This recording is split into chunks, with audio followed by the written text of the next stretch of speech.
balita na ika'y mawiwili. So mga par, nagharap na nga po si Gervonta Tank Davis at Jake Paul sa kanilang unang press con para sa exhibition fight nila na gaganapin sa November. At kagaya sa ina-expect natin mga idol, nag-angasang kaagad ang dalawang fighter. Si Tank Davis sinabihan na basura daw si Jake Paul at handa niya daw ito i-expose sa kanilang bakbakan. At ang YouTuber boxer naman mga idol, sinabi nito na ina-knockout daw nito si Tank Davis. Yung talagang tulog sa ibabaw ng lona. Pero sa tono ng salita ng dalawang fighter mga idol, talagang mahalata na merong drama na dala. Mukhang hindi seryoso ang dalawang mga boss. Nasaktan ang bawat isa sa bakbakan. Ang patunay nga natin dito mga idol, dahil sa laban to ni Jake Paul at Tank Davis, ay magsusuot sila ng makapal na gloves. Yung pang-heavyweight na kapal ng gloves. Dahil malaki daw ang agwat nila sa timbang. At isa lamang itong exhibition fight. Tingnan nyo naman kasi mga idol, ang diferensya nila sa laki sa kanilang face-off. Parang unano lang itong si Tank Davis. Tinatyanta pa ni Jake Paul ang tagiliran ni Tank Davis na kanyang tatamaan. Lubang napakadelikado talaga mga idol para kay Tank Davis. Ang ganitong laban kung regular gloves ang kanilang gagamitin, marunong kasi sumuntok itong si Jake Paul. Kahit sabihin pa natin mga idol na hindi lumaki si Jake Paul bilang isang boxer, pero gumagastos ito ng malaking halaga mga idol para maibigay nito sa kanyang sarili ang magandang training. At isa pa mga idol, ibang usapan na kung halos 50 pounds ang bigat ng kalaban mo.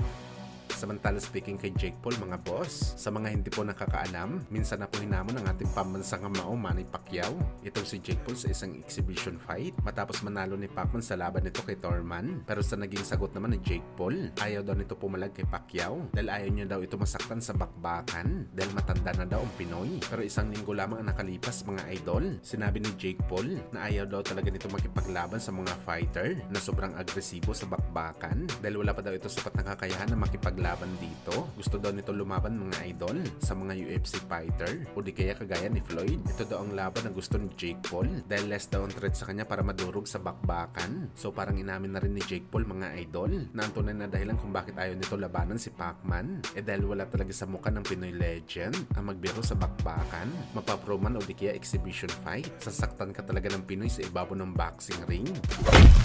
Sa kabilang banda naman mga idol, inamin nga po ni General Casimero na hindi talaga si Kyonosuke Kameda ang gusto nitong makalaban. Sinabi niya daw ito mga idol sa kanyang promoter na si Koki Kameda. Gusto ni alas ni Luis Neri ang kanyang makalaban ngayong October. Pero tumanggi daw ang Japanese promoter sa request ni Casimero dahil gusto niya daw muna makita lumaban si Casimero sa tune-up fight. Ganon din si Luis Neri gagawa din ng tune-up fight. At kung manalo sila pareho, sila na maglalaban sa next fight. At isa sa mga dahilan ni Casimero mga idol kung bakit gusto talaga nito makalaban si Luis Neri, gigil na ito na patunayan sa lahat na mas malakas ito sa Meksikano at hindi niya kailangan ng tune-up fight para wasakin itong si Luis Neri sa bakbakan. Well, gayon pa man mga idol, focus na lang muna sa Casimero kay Kameda. Kagaya sa mga sinabi natin mga idol, walang mawawala kay Kameda kapag natalo siya dito. Pero kapag nanalo naman siya mga idol, maraming opportunity ang makukuha nito. Kaya grabing motibasyon ito para sa hapon. Gagawin talaga nito ang lahat para manalo kay Cuadro Alas.